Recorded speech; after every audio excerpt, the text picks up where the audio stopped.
The thoughts that go through your mind when you find out you have so little time is everything that you need to say to everyone that you love.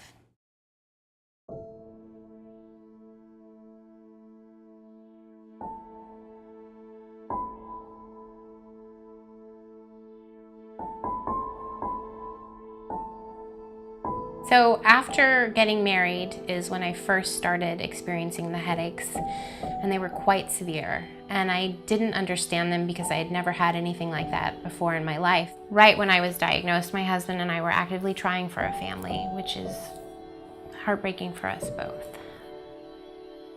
And then I was diagnosed this past New Year's. We went away to the wine country for kind of a New Year's Eve celebration, and by Jan 1, the following day, I was diagnosed with cancer and told I was terminally ill.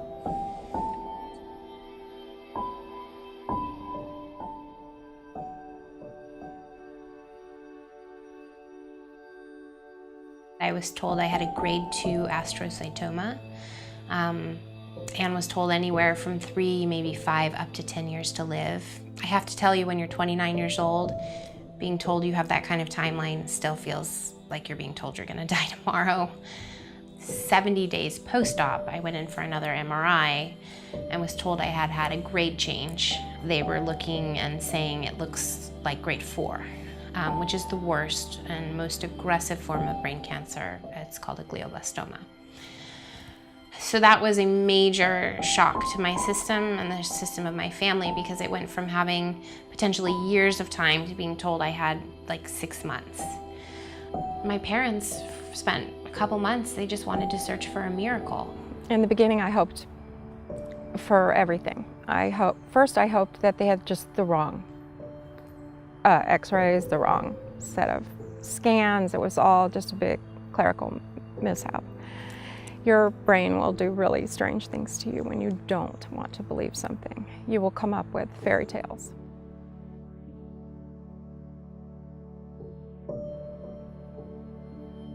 I don't wake up every day and look at it. It's in a safe spot, and I know that it's there when I need it. I plan to be surrounded by my immediate family, which is my husband and my mother and my stepfather and my best friend, who's also a physician, and probably not much more people. And I will die upstairs in my bedroom that I share with my husband, with my mother and my husband by my side, and pass peacefully with some music that I like in the background. Between suffering or being allowed to decide when enough is enough, it just, to me, makes provides a lot of relief and comfort that, okay, that option is there if and when we decide, or she decides that it's time.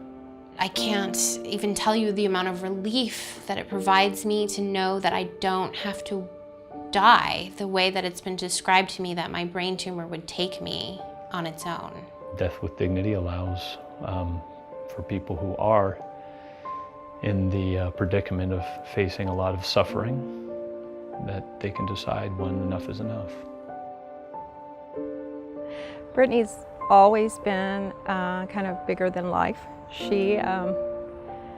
She's kind of a wanderlust, and she's always liked exciting things, adrenaline rush. She's liked traveling. She's always been precocious and very, very bright. And anything she set her mind to, she did. Since becoming ill, I have traveled and continued. My husband and I took a beautiful trip to Yellowstone. It was exquisite. And then I went with my best friend to Alaska, and we went to Denali National Park, and we went to Seaward and Kenai Fjords, and kayaked up to the glaciers. And then I met my mother in Juneau, and we took this spectacular boat trip. Before I pass, I'm hoping to make it to the Grand Canyon, because I've never been. And that's all I can do, is set little goals like that, and all those things make every day worthwhile. My hope now is that my daughter can live her life the way she wants to, that she can make the decisions that she wants to, that she can be who she is, which is this very autonomous, bright, well-read, well-traveled person who loves adventure.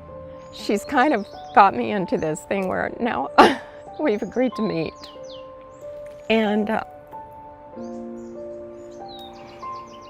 so I'm gonna go on a traveling adventure.